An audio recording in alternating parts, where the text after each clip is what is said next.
Hello दोस्तों, स्वागत है आपका वर्ल्ड टॉप वीडियोस के नए वीडियो में। दोस्तों, भारत को हमेशा विश्व गुरु के रूप में माना जाता है। भारत ने विश्व को कई महान खोजें दी है, वैज्ञानिक दिए हैं, लीडर दिए हैं और कई महान शख्सियत भी दी है। भारत ने विश्व को सामाजिक मूल्यों के साथ साथ टेक्निकल और कल्चरल वैल्यूज भी सिखाई है। 19वीं सदी में भारत ने विश्व को स्वामी विवेकानंद, राजा राम मोहन राय और महात्मा गांधी जैसे अभूतपूर्व शख्सियत से परिचित करवाया था। और आज 21वीं सदी में भी विश्व की सबसे बड़ी बड़ी कंपनियों में आज भारत के सीईओ काम कर रहे हैं और भारत का नाम रोशन कर रहे हैं। तो आज हम बात करने वाले हैं भारत के 10 ऐसे व्यक्ति जो दुनिया की बड़ी कंपनियों में काम कर रहे हैं और भारत का नाम रोशन कर रहे हैं। इस वीडियो को अंत तक देखिए और फख्र महसूस कीजिए कि भारत के यह व्यक्ति आज इस बुलंदियों पर है। 10वें स्थान पर है इंदिरा नूई। इंदिरा नूई का जन्म तमिलनाडु के मद्रास शहर में हुआ था। उन्होंने जॉनसन एंड जॉनसन कंपनी में अपना काम प्रोडक्ट मैनेजर के तौर पर शुरू किया और दुनिया की सबसे बड़ी non alcoholic drink company PepsiCo company की सीईओ बन गई। इंदिरा नूई के हर एक वर्कर्स को इनमें एक महान लीडर के गुण दिखाई देते थे। इंदिरा नूई के काम करने का अंदाज और उनकी काम करने की समझ पेप्सिको कंपनी के प्रॉफिट रिजल्ट खुद बताते हैं। 2006 में पेप्सिको कंपनी का रेवेन्यू 2,51,000 करोड़ से बढ़कर 2017 में 4,60,000 करोड़ तक पहुंच गया। पिछले साल इंदिरा नूई ने कंपनी छोड़ी और अपने पीछे ऐसी कंपनी छोड़ी जिसका फ्यूचर बहुत बड़ी संभावनाओं से भरा है। आज इंदिरा नूई अमेज़न के बोर्ड ऑफ डायरेक्टर के तौर पर काम कर रही है। 9वें स्थान पर है जॉर्ज कुरियन। जॉर्ज कुरियन का जन्म केरल के कोट्टायम जिले में हुआ था।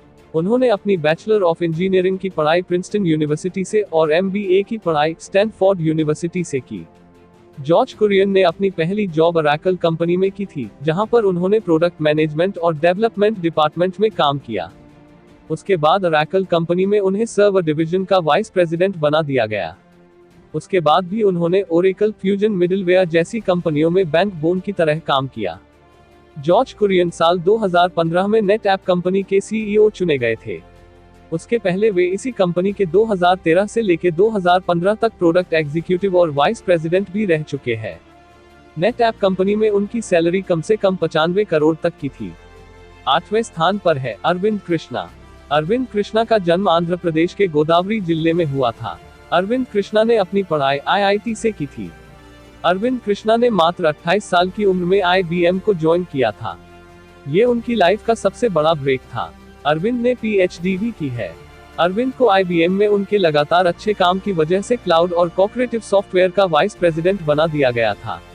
इसके साथ उन्होंने रेड हेट सॉफ्टवेयर को लगभग 2,34,000 करोड़ तक के टर्नओवर तक पहुंचा दिया था।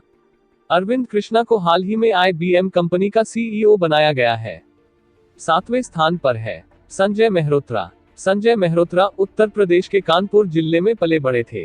उन्होंने अपनी इलेक्ट्रिकल इंजीनियरिंग और कंप्यूटर साइंस की पढ़ाई यूनिवर्सिटी ऑफ कैलिफोर्निया से की थी। वे सन 1988 में बनी सैंडिस कंपनी के को फाउंडर और सीईओ भी रह चुके हैं। सैंडिस को बाद में वेस्टर्न डिजिटल कंपनी द्वारा खरीद लिया गया। Sanjay multi billionaire company Micron Tech Corporation के सीईओ भी है। संजय मेहरोत्रा के नाम पे 17 से भी ज्यादा पेटेंट्स है। इसके साथ वे 2019 में सेमीकंडक्टर इंडस्ट्री एसोसिएशन के वाइस प्रेसिडेंट भी रह चुके हैं। 6ठे स्थान पर है फ्रांसिस्को डिसूजा। फ्रांसिस्को डिसूजा मूल भारतीय बिजनेसमैन है। उनका जन्म केन्या के नैरोबी में हुआ था। फ्रांसिस्को ने अपनी बिजनेस एडमिनिस्ट्रेशन की पढ़ाई मकाऊ यूनिवर्सिटी से की थी और एमबीए की पढ़ाई कार्नेगी मेलन यूनिवर्सिटी से की थी। फ्रांसिस्को ने 1994 में कॉग्निजेंट कंपनी की स्थापना की थी। कॉग्निजेंट कंपनी एक प्रोफेशनल सर्विसेज कंपनी है जो अपने दुनिया में फैले हुए क्लाइंट्स को बिजनेस ऑपरेशंस, टेक्नोलॉजी मॉडल्स को डिजिटल तरीके से सेटअप करवाती है। फ्रांसिस्को ने यह कंपनी के प्रॉफिट को 14,300 करोड़ से लेकर 1,03,000 करोड़ तक पहुंचा दिया। कॉग्निजेंट कंपनी फॉर्च्यून 500 की लिस्ट में 192 नंबर पर है। फ्रांसिस्को हाल में इसी कंपनी में सीईओ और बोर्ड ऑफ डायरेक्टर्स के मेंबर की तरह काम कर रहे हैं। 5वें स्थान पर है शांतनु नारायण। शांतनु नारायण का जन्म तेलंगाना, हैदराबाद में हुआ था। उन्होंने अपनी इलेक्ट्रिकल इंजीनियरिंग की पढ़ाई ओस्मानिया यूनिवर्सिटी से की थी, एमबीए की पढ़ाई बर्कली की यूनिवर्सिटी ऑफ कैलिफोर्निया से और अपनी मास्टर ऑफ साइंस की पढ़ाई green bowling state university Ohio से की थी। उन्होंने अपने करियर की शुरुआत एप्पल कंपनी से की थी, जहां उन्होंने सिलिकॉन ग्राफिक्स प्रोजेक्ट्स पर काम किया था। उसके बाद उन्होंने digital photo sharing company picture की भी स्थापना की। उन्होंने 1998 में अडोब कंपनी को वाइस प्रेसिडेंट के तौर पे ज्वाइन किया था और नवंबर 2007 में वो अडोब कंपनी के सीईओ बने। उनके गाइडेंस की वजह से अडोब फॉर्च्यून ग्लोबल 500 की लिस्ट में शामिल हो गया। शांतनु नारायण को 2019 में भारत के सबसे बड़े पुरस्कार पद्मश्री से भी सम्मानित किया गया। चौथे स्थान पर है निकेश अरोरा। निकेश अरोरा का जन्म उत्तर प्रदेश के गाजियाबाद में हुआ था। निकेश अरोरा ने अपनी पढ़ाई दिल्ली एयरफोर्स स्कूल से की थी।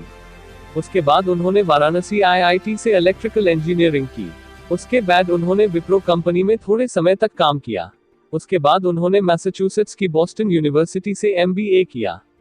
निकेश अरोरा ने 2000 से लेकर 2014 तक गूगल कंपनी में काम किया, जहां उन्होंने हाई प्रोफाइल एग्जीक्यूटिव और सीनियर ऑपरेशन लीडरशिप रोल भी निभाए थे।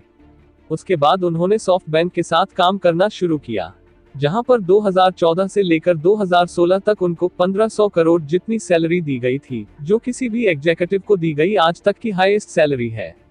इसके बाद वो जून 2018 से पैलो अल्टो नेटवर्क्स कंपनी के सीईओ के पद पर काम कर रहे हैं। तीसरे स्थान पर है संजय कुमार झा। संजय कुमार झा का जन्म बिहार में हुआ था। संजय ने अपनी इलेक्ट्रॉनिक इंजीनियरिंग की पढ़ाई यूनिवर्सिटी ऑफ लिवरपूल से की थी। उन्होंने इलेक्ट्रॉनिक इंजीनियरिंग में पीएचडी यूनिवर्सिटी ऑफ स्ट्रैथक्लाइड से की थी। संजय ने अपने करियर की शुरुआत 1994 में कॉलकॉम कंपनी में सीनियर इंजीनियर के तौर पर की थी, जहां पर 1997 में इंजीनियरिंग वाइस प्रेसिडेंट बन गए थे, जहां पर वह अपनी टीम को बहुत सारे प्रोजेक्ट्स में लीड करते थे। उसके बाद वह कैलिफोर्निया की सबसे बड़ी ग्लोबल फाउंड्रीज कंपनी, जो एक सबसे बड़ी सेमीकंडक्टर फाउंड्रीज कंपनी है, उसके सीईओ के पद पर काम किया और उसके साथ मोटोरोला कंपनी के भी सीईओ के पद पर काम किया था। दूसरे स्थान पर है सत्य नडेला। सत्य नडेला का जन्म हैदराबाद में हुआ था। उन्होंने अपनी इलेक्ट्रिकल इंजीनियरिंग की पढ़ाई मणिपाल यूनिवर्सिटी से की थी। उसके बाद उन्होंने यूनिवर्सिटी ऑफ विस्कॉन्सिन मिल्वॉकी से अपनी पोस्ट ग्रेजुएशन की पढ़ाई की और यूनिवर्सिटी ऑफ शिकागो से उन्होंने एमबीए किया। सत्य नडेला को 2014 में माइक्रोसॉफ्ट कंपनी का सीईओ बनाया गया। यह वो टाइम था जब माइक्रोसॉफ्ट कंपनी अपने बुरे दौर से गुजर रही थी। माइक्रोसॉफ्ट में जुड़ने के बाद सत्य नडेला ने बहुत सारे बदलाव लागू किए, जिसके परिणाम के रूप में कंपनी के स्टॉक में बड़ा इंप्रूवमेंट देखने मिला। सत्य नडेला की लीडरशिप के नीचे माइक्रोसॉफ्ट कंपनी अपनी पुरानी पोजीशन लेने में कामयाब हो गई। सत्य नडेला ने 2017 में अपनी पहली बुक हिट रिफ्रेश को पब्लिश करवाया, जिसमें उन्होंने बताया कि कैसे वे माइक्रोसॉफ्ट के जरिए सबके लिए एक बेहतर फ्यूचर बनाने की कोशिश कर रहे हैं। पहले स्थान पर है सुंदर पिचाई। सुंदर पिचाई का जन्म चेन्नई में हुआ था। अपनी बीटेक की पढ़ाई Indian institute of technology Kharagpur से की थी। बाद में मास्टर ऑफ साइंस की पढ़ाई स्टैनफोर्ड यूनिवर्सिटी से की। उसके बाद एमबीए की पढ़ाई उन्होंने यूनिवर्सिटी ऑफ पेंसिल्वेनिया से की थी। उन्होंने अपने करियर की शुरुआत अप्लाइड मटेरियल कंपनी में प्रोडक्ट मैनेजर की पोस्ट से की थी। इसके बाद उन्होंने गूगल कंपनी को ज्वाइन किया। किसी भी कंपनी का सीईओ बनना एक बहुत बड़ा अचीवमेंट है, पर अगर आप ऐसी कंपनी के सीईओ हैं जो दुनिया की नंबर 1 कंपनी है, तो वह अपने आप में ही बहुत बड़ी बात है। ठीक ऐसा ही सुंदर पिचाई के साथ हुआ, जहां पर 11 साल काम करने के बाद उनको इस कंपनी का सीईओ बनाया गया। सुंदर पिचाई की मेहनत की वजह से गूगल का गूगल क्रोम ब्राउजर दुनिया का सर्वश्रेष्ठ ब्राउजर बन गया। सुंदर पिचाई के सीईओ बनने के बाद गूगल को बहुत ही ज्यादा सक्सेस मिली। सुंदर पिचाई के आने के बाद गूगल के शेयर प्राइस 90% तक बढ़ गए हैं। तो दोस्तों, यह थे भारत के 10 सीईओ जो विश्व की सबसे बड़ी कंपनियों में काम कर रहे हैं या फिर कर चुके हैं। वीडियो को लाइक करें, शेयर करें और चैनल को सब्सक्राइब करें। धन्यवाद।